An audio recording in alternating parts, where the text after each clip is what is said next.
All right, great. Good morning, everyone, and welcome. I'm Kevin Friedlander with the New Jersey Chamber of Commerce, and I'm delighted to be your moderator for today's important and timely conversation, Winning the Talent War, Recruitment and Retention Strategies for 2025. On behalf of the Chamber and our partners at NJM Insurance Group, thank you for joining us. As all of you know, businesses across New Jersey and the country are continuing to navigate a complex talent landscape. They're facing persistent labor shortages, evolving workforce expectations, and rapid changes in how, where, and why people work. This morning, we're going to explore how companies of all sizes can stay competitive by rethinking recruitment and retention strategies to find and retain top talent. We're fortunate to have an exceptional panel with us, leaders who are driving innovation and results in this space, and I'll introduce them shortly. But first, I'd like to recognize and thank our program sponsor, NJM Insurance Group, for their continued support of New Jersey's business community. Please join me in welcoming David Negrin. He's with the HR Talent Acquisition Group of NJM, and he's going to have a few brief remarks. Thank you, Kevin. NJM Insurance is pleased to be the exclusive sponsor of the New Jersey Chamber of Commerce's Small Business Webinar Series. Today's panel will help you gain insights into workplace trends, consider novel recruitment strategies, and improve employee retention through data. I want to thank the New Jersey Chamber for the opportunity to briefly speak with you this morning. The Chamber has been an essential voice for the Garden State businesses for more than a century and a vocal advocate in the corridors of the Capitol and Trenton. NJM's been helping small businesses meet their insurance needs since 1913. We've been the largest writer of workers' compensation insurance in New Jersey for more than 75 years. We're also a leading provider of commercial auto insurance. We wrote those two and only those two lines of commercial business for the better part of a century. However, we've since added products to better serve our policyholders and potential new customers. We've expanded our footprint at the same time. NJM is now a leading regional insurer serving business customers in Connecticut, Delaware, Maryland, New York, Pennsylvania, and of course, New Jersey. NJM ProEdge Business Owners Policy combines protection for common property and liability risks designed for smaller businesses. And NJM ProPack Commercial Package Policy protects mid to larger size businesses against property and liability risks. NJM business policyholders receive the highest levels of service, including access to our nationally recognized claim service and certified loss prevention specialists. This focus on safety, long an NJM hallmark, helps business owners identify and correct workplace hazards before accidents occur. If an injury should happen, our claims and medical services professionals work to mitigate losses and contain claims costs. We take pride in aligning the right coverages for our policyholders, providing an outstanding customer experience, and sharing profits in the form of dividends. We want to help our policyholders grow and in turn grow with them. If you're not an NJM business customer, I encourage you to visit njm.com. Thank you. Now it's my pleasure to turn the proceedings back over to Kevin, who will serve as our moderator. All right. So thank you once again to Dave Negrin and NJM Insurance Group for sponsoring the webinar. Now let's get to the panel discussion.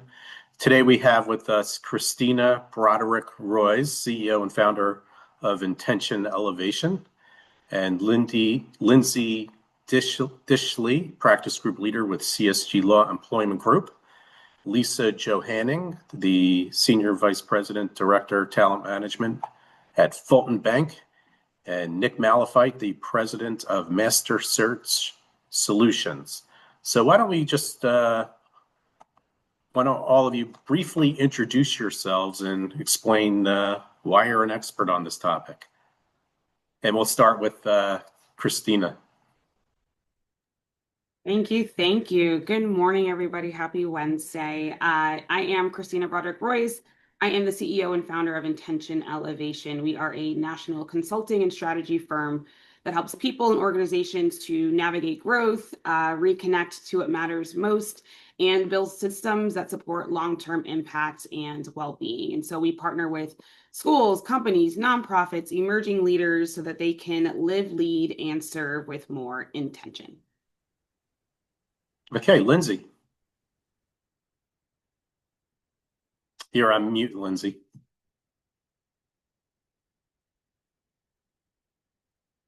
Yeah. Okay, There now we I go. can unmute. I couldn't unmute at first. Okay, here we are. Good morning, everyone. Lindsay Dischley. I'm the practice group leader of the employment group here at CSG Law. In that role, I represent employers of all shapes and sizes in all things employment law, including counseling and litigation. So I help CEOs and HR professionals and business owners in their hiring and retention of employees to minimize all the legal risks that might come with that. So I'm here to answer any questions on that front. Great, thanks. Lisa? Hi, good morning, everyone. Lisa Johanning. I lead the talent management team here at Fulton Bank. I am located in Lancaster, Pennsylvania. Fulton has a presence in Pennsylvania, Maryland, New Jersey, Delaware, and Virginia. It's great to be with you this morning. So I bring over 20 years of human resources experience focused on employment, talent acquisition, talent management, succession planning, executive recruitment, experience to Fulton, and we recruit and focus on talent management for all aspects across the organization. All right, and Nick. Good morning, everyone, and thank you to the Chamber and to NJM. My name is Nick Malefyt. The name of my firm is Master Search Solutions. We are a New Jersey-based, New Jersey-focused recruiting firm, and last month I celebrated my 31st year in the recruiting industry. So if you're asking what makes me an expert, 31 years of direct hire recruiting experience here in the Garden State. Great. Well, thank you all once again, and let's get into the discussion. So let's just start. Let's set the stage, the picture. So what's the state of the overall labor market, either here in New Jersey or overall in the U.S.? Are companies hiring? Are they being cautious, or some even trimming back? Why don't we start with Nick? You're a recruiter. You see the trends. Sure. I mean, I can really speak to the trends of my clients. And if we're, I think that people are still today cautious in regards to their hiring process and what's going on. And if you were talking about areas that might be hiring more than others, or, I think in New Jersey, you always have a busy time within the life sciences. So whether that's pharma or medical device or healthcare, those are always areas that are going to be busy. Logistics I've seen a pickup in logistics lately.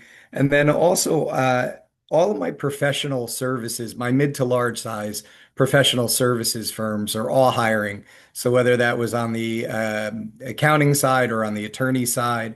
And then I think as far as some of the industries that still struggle here in New Jersey, I think manufacturing, even when it sees an uptick, you still see less people wanting to get involved in that in general. And also, I think construction and hospitality are still down. And I think another kind of hot area, which I'm sure we'll talk about later today, are all of the positions where AI will be impacting the work. All right. Does anyone else have a perspective? Anyone want to jump in? Lisa? Say it's very steady, Kevin, and we're definitely very active in our recruitment, very thoughtful, right, and careful about any open positions, but it's a very steady recruitment environment currently. Okay. Anyone else? If not, we could move on to the next question. So we've been hearing a lot about workforce shortages. Is that still an issue for many different industries? We heard from the legal profession, we heard from the engineers, we heard from CPAs, we hear all over. Is that still an issue? Shortages, finding qualified people to fill roles? Nick? Shortages might not be the right word. I mean, shortages maybe in some of the people going into those professions, But I would think just the areas that you mentioned, the competitiveness. So I understand where you're coming from, like shortages in those areas, but I feel that those areas that you mentioned are also extremely competitive. So you have a lot of the same firms looking for the same types of people. And so then it becomes, how do the firms differentiate themselves to attract that talent? So I don't know if that makes sense. I feel like not necessarily shortages of the openings, but the competitiveness of some of the openings. Okay. Anyone else? Let's jump into recruitment strategy. Or Lisa, did you have a thought? I would echo that. I think the very niche, highly skilled talent, it is extremely, they're getting multiple, right? Multiple offers, definitely have numerous opportunities. And so you're doing everything you can to attract that talent. Great. So attracting talent, that's one of the main reasons we're here. And so Lindsay, CSG Law, prestigious law firm in the state. What are some of the recruitment strategies you use at CSG to get people to come to the firm? Sure. So I think for us, it's not just the financial. I think obviously that's something that's important to everyone looking for a job. But I think a lot of the job seekers nowadays are looking for some of the intangibles, some of the softer approaches. Mental health is a big one. Prioritization of the work-life balance. Flexibility, I think, is a huge one. A lot of candidates want a little bit more autonomy as to remote work opportunities, flexible work schedules. So I think just working to see with what you can offer your employees for more long-term commitment, more than just sort of the dollars and cents and the benefits has become really important to our candidates, and it seems to attract, and not only attract, but retain talent, right? Which is equally important. Yeah. Christina? I agree that when it comes to attracting talent, folks have become a lot more intentional with what they're looking for in a company that they're looking to work for. And so it's not just about, we have this perk and this perk and this perk. They want to feel connected. They want to know that it's something that's not just a checkbox, that the culture of the company is something that they want to be a part of. And so I agree with Lindsay that, with folks in companies taking a step back to say, what else are we offering? What can we adjust and change to be attractive? It's not just that everyone just will take whatever job is given to them. A lot of folks, especially coming out of the pandemic era where everyone was burnt out and overwhelmed and stressed, right? They're prioritizing their wellness, and they want to make sure that they're working for a place that really values who they are as a person, and they have a culture that really is going to help support them. Lisa? 100% agree with what's been shared. It's really about understanding from a candidate lens, what's important to individuals today, and then figuring out, right, how you tell that story when you're talking with folks. So, for us, again, it's really the flexibility of where you work and how you work, when that's applicable for the different roles, all the benefits that Christina just spoke about, from a wellness perspective, so important. And really just kind of understanding what is important to the individuals joining your team, and then showcasing how they could visualize themselves in your organization.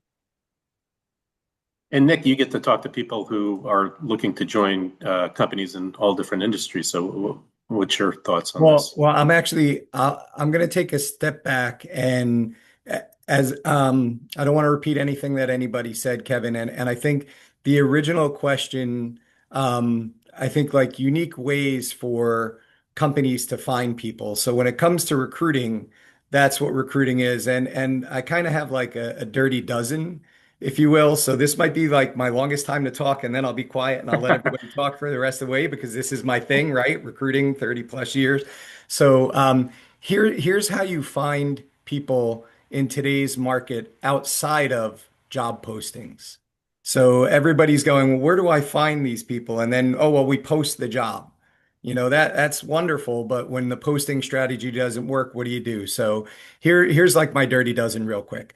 Number one, school partnerships, local colleges, universities, trade schools. And I'm not talking about posting jobs there either. I'm talking about making real connections with the people who work in these places, that when someone walks in and tells them, "Hey, I'm looking for a job," they say, "You need to speak with Christina," or, having real connections there, making real connections with applicable associations and organizations. When I work on C-suite opportunities, if it's going to be a CFO role, am I not going to reach out to Tom Bracken? Am I not going to reach out to Neil to see, "Hey, do you know somebody, at that level?" So really tapping into local organizations and associations that you belong to. Employment attorneys, Lindsay's on the call. Employment attorneys know who's unhappy in their current role. They're dealing with that all the time. And also, what companies are looking to hire. I think it's important that when people are looking to find people, that you live in the places where those people live. So if I'm trying to find a specific type of person, I want to make sure that I'm somehow advertising or marketing within that certain segment. I think posting employee success stories on social channels is another great way to build up a company's kind of image or public relations and make it a kind of place where people want to work. I think joining and engaging in appropriate LinkedIn groups. A lot of people are on LinkedIn, but they don't know how to leverage LinkedIn. They don't, employers don't know how to use LinkedIn to find people outside of postings. So looking inside some of the groups. I think boomerang employees, employees who worked at a company before that want to come back. And in the past, that was so taboo, like they left us, we don't want them back. And now you find that they come with a great deal of knowledge and skill. And so looking at boomerang employees, and the last two or three, the employee referral program. Like I don't hear about it as much as I used to. It's kind of gone by the wayside. Make sure that you're tapping into your own employees to find talent and building pipelines for positions that you're frequently looking to fill. Like don't go back to the beginning every single time a new role opens up. If you're building a pipeline, you'll have people. And I'll just end by saying two things. Number one, when you're writing a post, if you are going to post a job, write a compelling job description. Like nobody wants to read an anesthetized job description that doesn't excite you. Write something that's going to get somebody excited about coming to work for your company. And I would, of course, be remiss if I didn't say partner with third-party recruiting and staffing firms. If you can't find the people on your own, here we are. I keep reading articles about how companies are using artificial intelligence to find employees. Is there anyone on this webinar that can speak to that, or anyone on this webinar using AI to find employees? Aaron? Nick? I don't want to usurp the time. Right. But yes, from an AI perspective, we're utilizing AI to help our clients and help us write better job descriptions. Our applicant tracking system utilizes AI to rank candidates. So when candidates are all applying, it's telling us which ones they feel are the best fit based on the criteria that we have there. And so I think like resume screening, that's where that's also coming in, and in the pre-screening process. So we're asking questions, we're using chat boxes. So there's other things there. So I don't know if that answers or helps, but I'm going to be quiet. Lisa, Lindsay, are you guys using it at your firms? We're not. We're still not really using it because, law firms are traditionally pretty conservative in new technologies. And one of the concerns, anybody has with AI, I think it's going to be a fabulous tool. I think there's a lot of use for it in recruitment.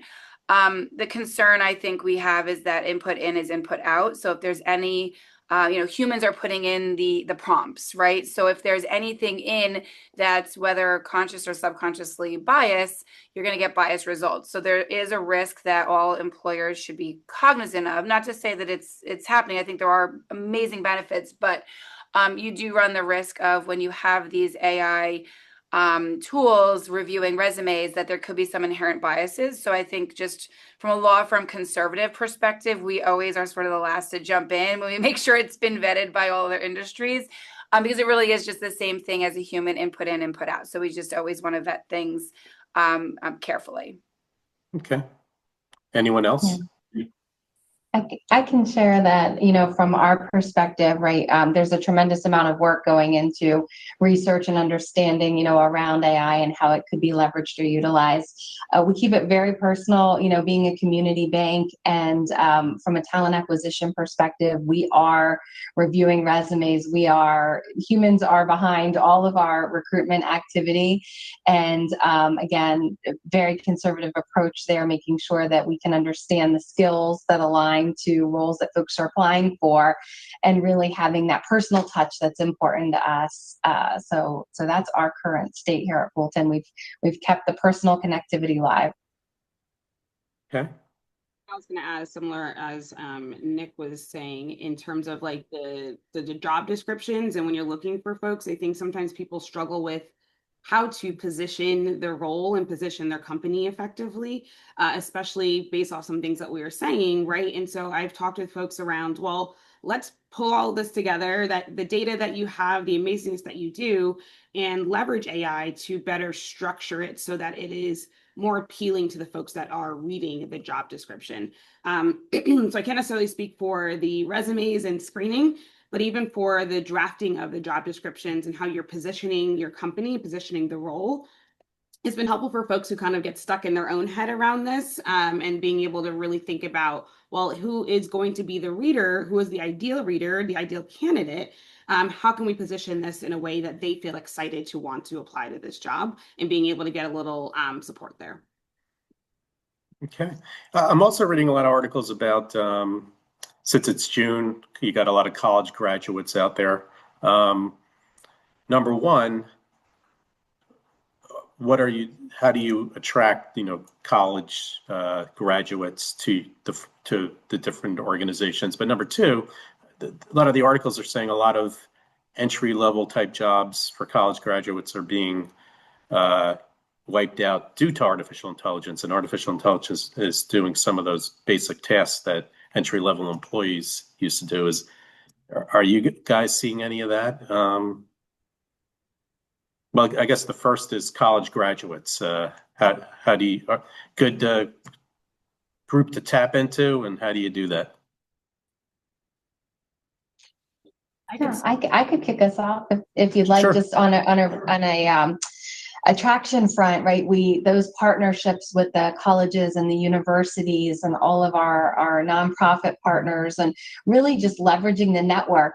Nick spoke about employee referrals and how, that is an important way to attract talent. And I think college candidates coming out and entry-level folks, right, that they leverage a lot in utilization of their network. So those are all important ways to attract talent. And then I think as an organization, business, making sure that what opportunities do you have to make it meaningful for those folks, right? So here at Fulton, we have a management trainee program.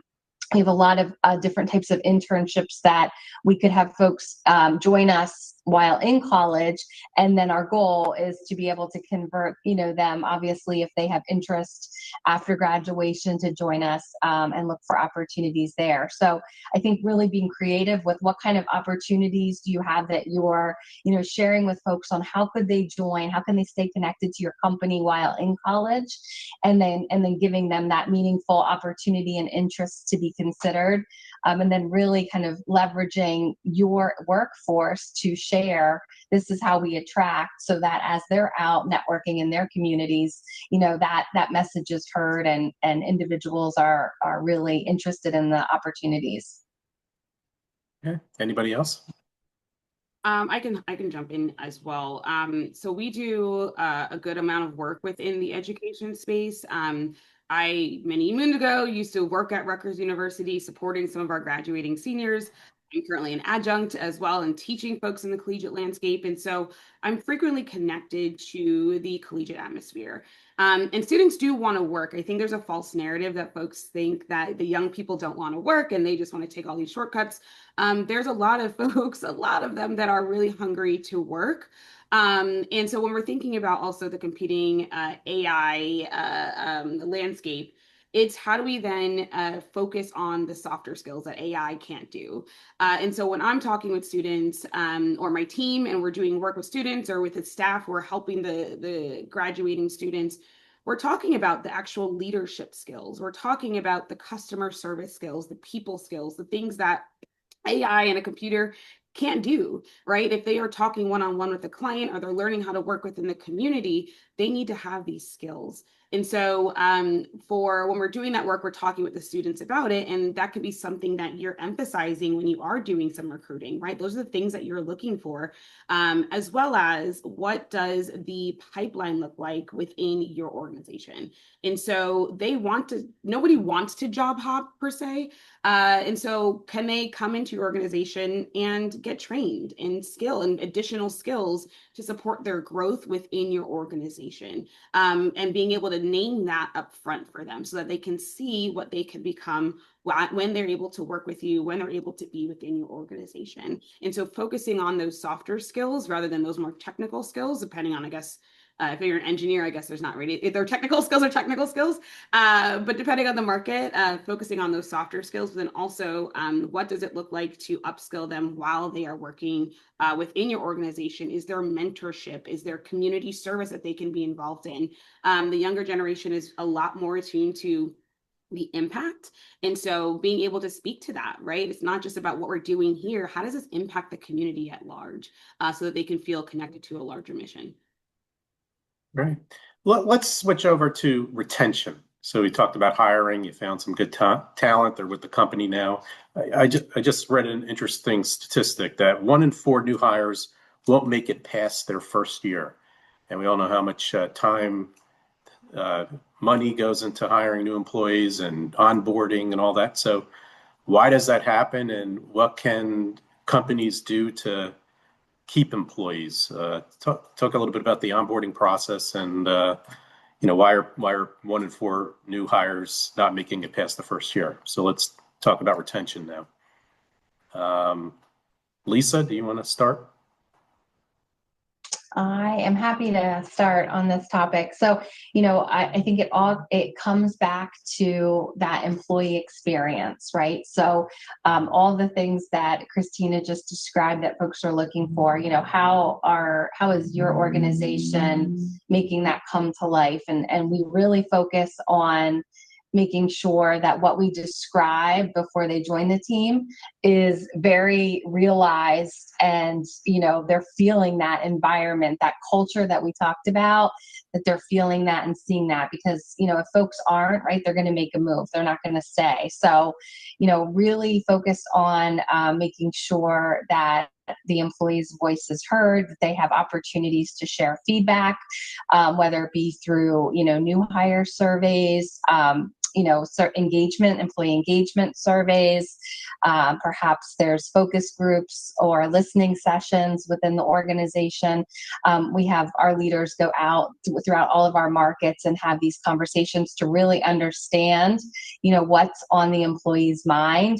And I know we're going to talk about data later, but, obviously, being able to leverage data from surveys and things like that to help push forward is a priority. So that focus on that employee experience and that connection, it's personal, right? So employees have to feel like they are included and connected and tied to the organization that they're working for. So that connection between their team, the team that they're on, their manager, and how they are communicating and feeling about that relationship, right? So just making sure that is realized and comes to life from a relationship perspective, I think is really important. Yeah. Lindsay? Yeah, I think this also comes from, it's certainly the connectivity. I think this comes from a lot of smaller businesses who are able to have employees work remotely. They're just looking for the best talent wherever it is, and it may not be within the state of New Jersey. which also comes with its legal risks, since employees are governed by the laws of the state with which they're in. But one of the retention issues that comes with that is a little bit of a disconnect when people are working sort of in little vacuums and isolation. And we're using Slack and we're using different communication tools that are pretty quick, not as formal. And a lot gets lost in translation. And I find with my clients a lot of interpersonal conflict because things are interpreted not the way they're meant, because we're not picking up the phone and communicating the same way. It's all through these quick, informal messaging systems, and we're firing things off so quickly before we're actually thinking of our audience and how it's going to be perceived and the nature of the work environment. And sometimes I think that's leading to these conflicts, and then people don't know where to go because they don't have those relationships built because they're working remotely. So I think keeping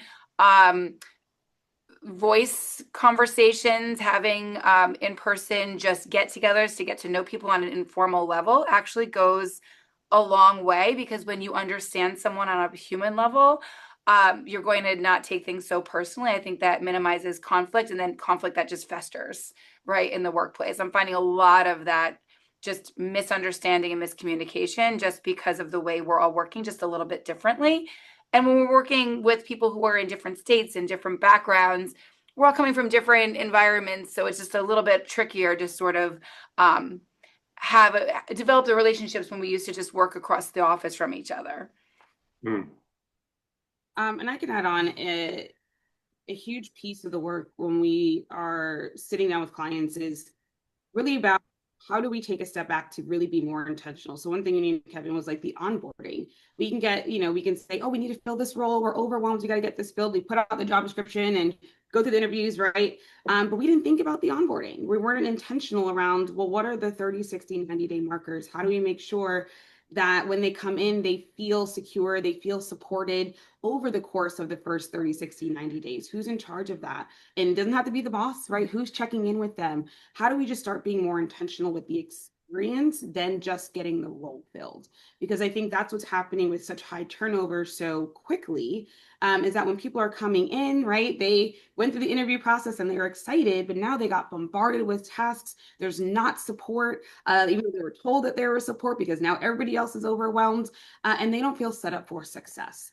And so if we can just take a step back and say, let's look at the past data, right? Lisa was mentioning the data. It might hurt, but we're not just going to push it aside because it's negative.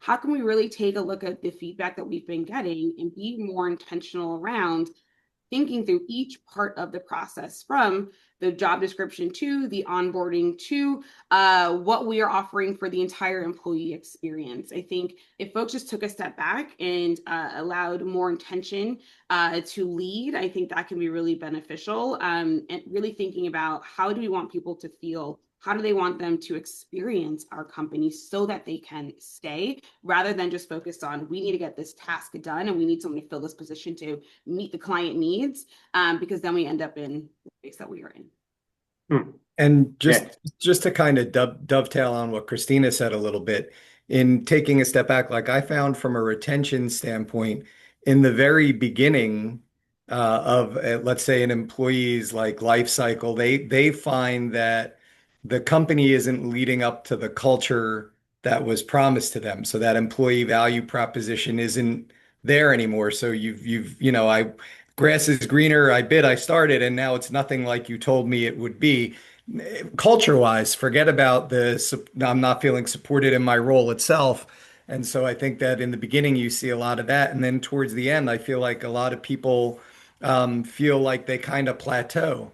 And so then they don't have that like a culture of learning. So I think like where, like L&D or learning and development could come in and help. I feel like people feel like, I don't have that coach, I don't have that mentor, I'm not learning anything new. So they get burned out. So that's when they start to look. So I think in the beginning, it's making sure that you've built the culture that they expect once they get there. And I think towards the end, you got to continue to make sure that they're not getting burnt out. I didn't articulate that as well as Christina, but that's what I meant. Another stat I saw was that like 74% of people would stay at companies, but they don't feel like they're getting professional development opportunities. So how do you provide these professional development opportunities?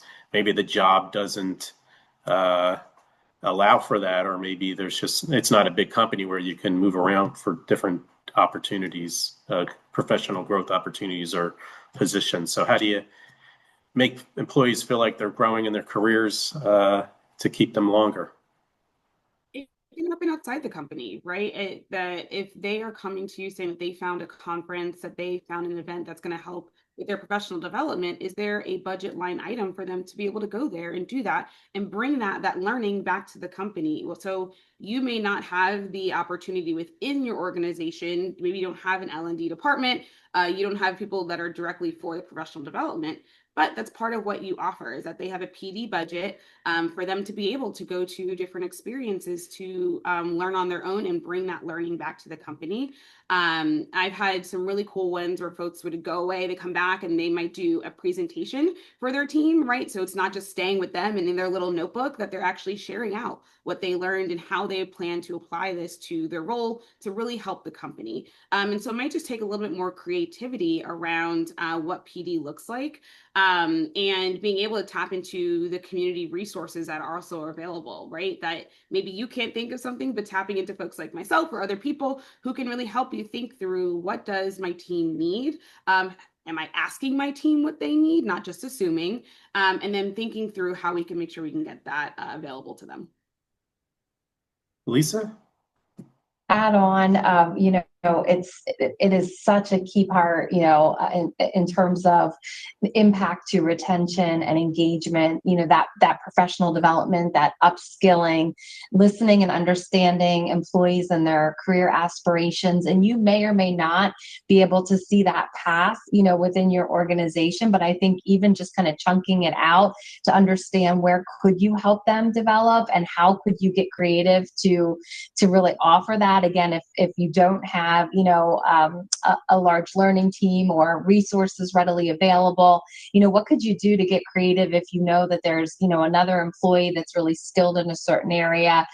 Could you, is there some kind of like mentorship opportunity? Really, I think personalizing it and making it individual, or having them consider those opportunities and helping connect the dots. Every time there is that, maybe there's a team sharing or somebody who is at a conference and comes back, additional collaboration, or even just, having the opportunity to connect with a different leader, get coffee together, that could be an opportunity for development. So, I think just really kind of thinking about it creatively, but then making sure you go back and having those conversations, how did it go, connecting the dots, understanding and keeping it personal, I think really helps with that engagement.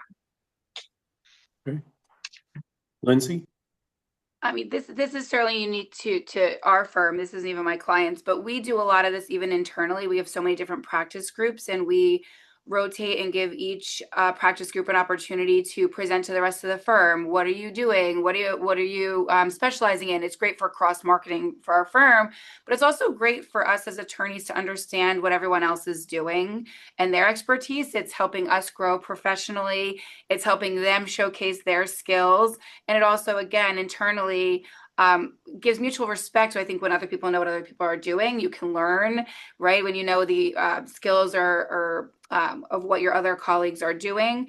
We'll also do them in our firm. We do get credits for it, but within my employment group, I'll have a new topic that's hot, a new law, and I'll say, you research this, you learn this, you become the expert, and then you come teach us. So similar to what Christina is saying, you can either do it out at a conference, or you can even empower them to do their own research and then come back and present on it. And it's great for connectivity within your employees. It's great for professional development. It's great for leadership opportunities. I think just giving your employees the opportunity to get excited about something, to bring it to you and to say yes, is really empowering from a professional development standpoint, retention standpoint, connectivity standpoint. There's really no downside to that. We do that within our firm. I think people can adopt some variation of that within their own organization. Okay. Lindsay, you mentioned before mental well-being is a very important area to address with employees. And I'm hearing that more and more. Why is that? What's going on in the workplace that mental well-being? Yeah, I think coming out of COVID, it became really critical. I think people realized that we were burning ourselves out and we were doing things. At the end of the day, is it worth it, right? Our mental health is critically important. I think people are prioritizing it as they should, and I think they're more mindful of that. And it's not just the work-life balance and the flexibility. It is just genuinely caring for our mental health. So having mental health initiatives, not just sort of health benefits, right, for the physical, medical, obvious diseases, has become important. I know our firm, and I know a lot of people, and Christina could probably speak to a lot of these initiatives. We're doing yoga and mindfulness and really focusing on taking care of ourselves on different levels. And I find that not only, again, is it great for connectivity within my clients, within our firm, but and studies and statistics show, not that this is why we should be doing it, but employees that have more attention paid to their mental health are happier. They're going to complain less. They're going to resolve conflicts more informally. They're going to give you the benefit of the doubt, and it will lead, honestly, to less legal liability. There is a direct connection to all of this. Not to say that's the reason we should be doing it, but from a legal risk standpoint, there are significant benefits to it on all fronts as well. Christina? Okay. On this one, I forgot to also name, so I'm also a licensed social worker, former therapist by trade. And the reason why I got into this work is because I just grew really tired of the backwards approach we take when it comes to mental health, right? We wait to burn out. We wait for that red flag to wave to then say like, oh, do you need some help? Oh, I should probably go talk to somebody. As well as the stigmas that still exist. And so a lot of the work that we do is helping folks think more proactively and more preventatively. That it's not just the EAP. It's not just like do this on your own time. It's not just one random self-care mental health day. How do we really think about infusing it into the culture?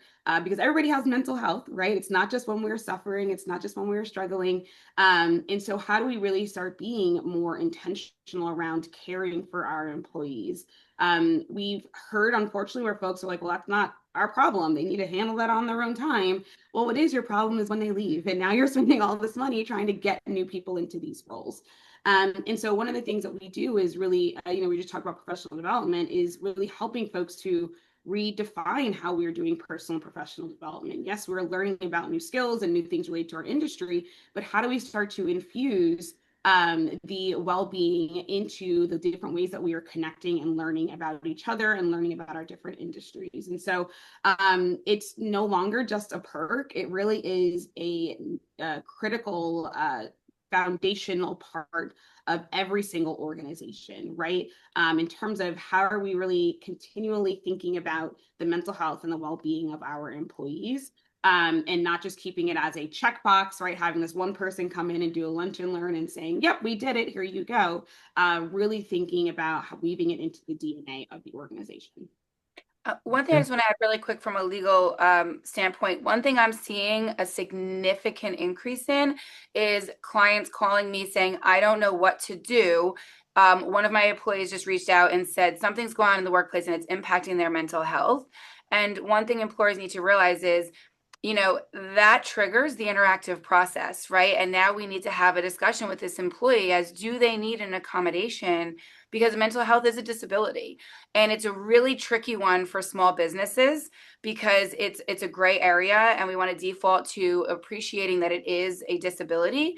But how do we accommodate that and how do we rectify that? So being ahead of it and being proactive about it to try to limit being in that situation in the first place is certainly beneficial. But that is something I'm seeing a lot of small business owners and large business owners really struggle with. And I just want to caution everyone that when you get that buzzword of this is affecting my mental health, don't make a judgment as to whether or not you're going to give that credence or not. We don't know what's going on in people's lives and people's mental health.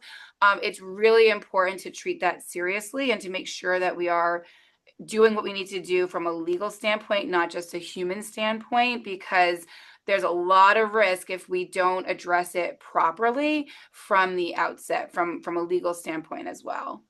Okay. I'm sorry. I figured one more thing. Yes, when they come to you and say that, it also doesn't mean that you need to be like a trained counselor. You need to sit down and talk about their life and dig into all the things. I think sometimes people get scared, like, I'm not a therapist, I'm not a counselor, like, I don't, right?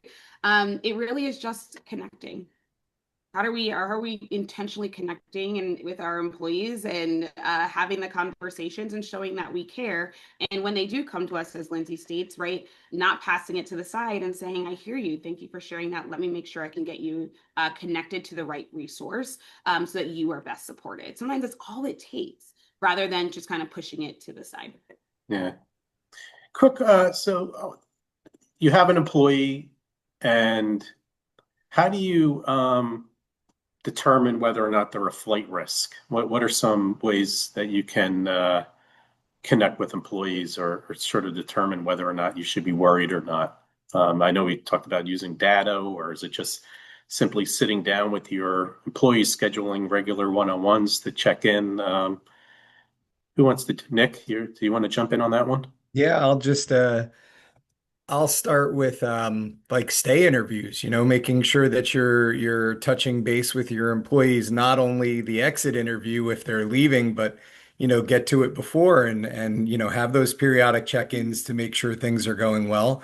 And I also think like watch the performance. If you see that they're starting to disengage, if you see that there's disinterest, you have to address that as soon as possible. If you let it continue to go, it might be too late by the time you get there. So I would All say right. just watch those behaviors and have those stay interviews. Lisa? Yeah, stay interview is so important. The monthly coaching one-on-ones, the frequency, that whatever works for you in that role with managers, directly with employees, to stay connected and understand where they're at and how they're feeling. And I think remembering kind of back, we just talked about the whole well-being topic, but thinking, we want employees to be able to bring themselves to work and be included and feel that sense of belonging. So are they realizing that? Are they feeling fulfilled? And staying close to them and understanding their aspirations and listening, right? As a leader or manager, just really listening to understand kind of where they're at every time you meet with them. So it sounds like communications is key to knowing where your employee is at.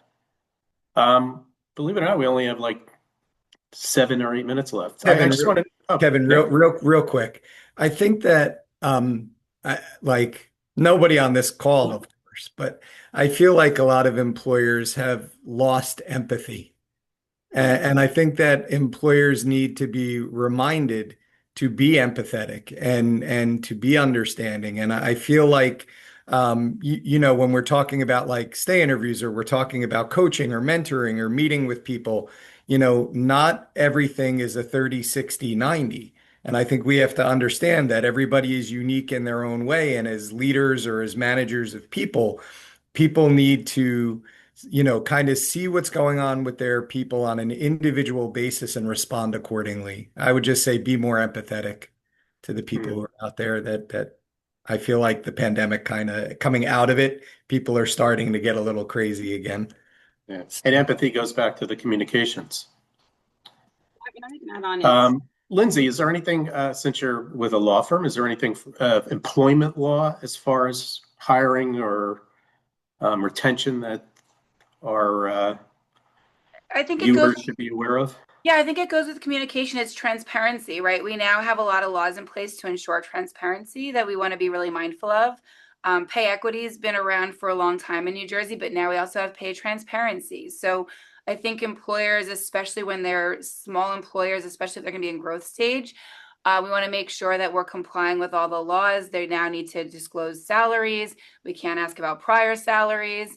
But I think the transparency in hiring, I think being clear on, and a lot of employers, I think, are done negotiating salaries. So I think it takes out for employees and candidates the gray area of, could I have done better? Is somebody else doing better because they're more aggressive in negotiating? So I think being clear on what you see is what you get.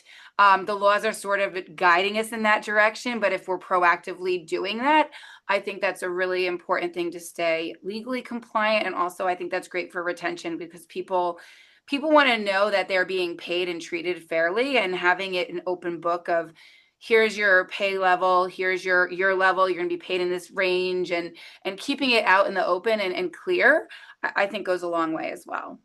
Okay. Anybody else have a thought on that, Yeah. Christina? I was going to add on that yes, with change in behavior, there's a question around like the flight risk, right? And noticing change in behavior, but how are we also having like the proactive conversation and not just when there's an issue, right? It's kind of like if anyone has kids, like you want to you don't want to keep only when they're like doing bad things. Like you also want to like recognize the other pieces, but sometimes we're afraid to have that conversation when we notice there's a change in behavior, and so we project that fear out and we avoid it, right? Or we come into the conversation like guns blazing, like trying to reestablish dominance or what have you, and it's pushing them further away. And so, how are we starting to have more of these proactive conversations, intentionally, noting the great things, right? But then also, if there are some changes, saying, "Hey, like, I see that you're starting to like fall back on some of these deadlines. Like, what do you need for support here?" So I know this is not like your usual behavior and your usual character, and I want to make sure that if there's something that we're missing, we're stepping in to help you with that. And having those kinds of conversations, then just like, hey, get it together, you're falling behind. But it takes a mindset. It takes, even as Nick was naming the empathy, it's a mindset piece of wanting to really do that. I think sometimes you see with different generations, people feel differently around that kind of support and those kinds of conversations.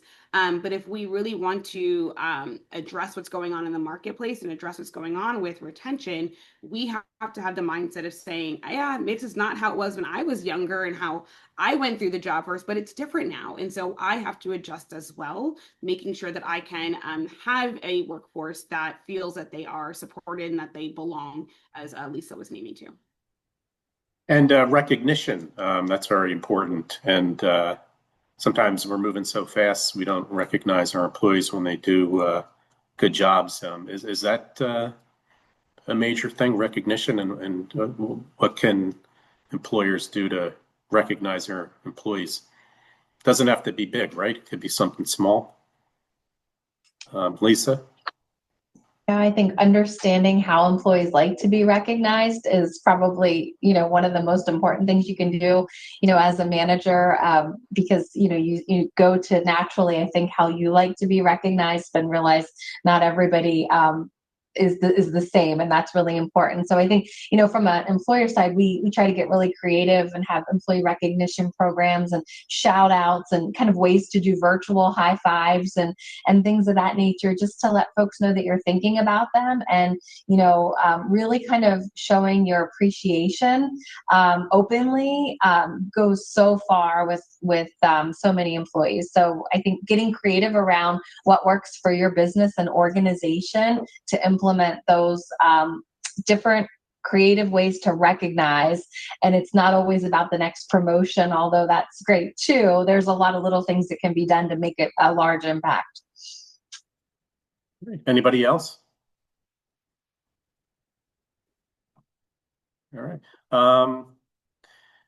We only have a few minutes left, so why don't we just go around, and any final thoughts on if people were to walk away with one thing today, one or two things, what would it be? Let's start with Nick for retaining or attracting.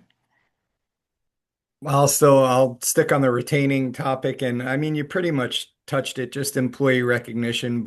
And I agree with Lisa, like you have to find out how people prefer to be recognized that way.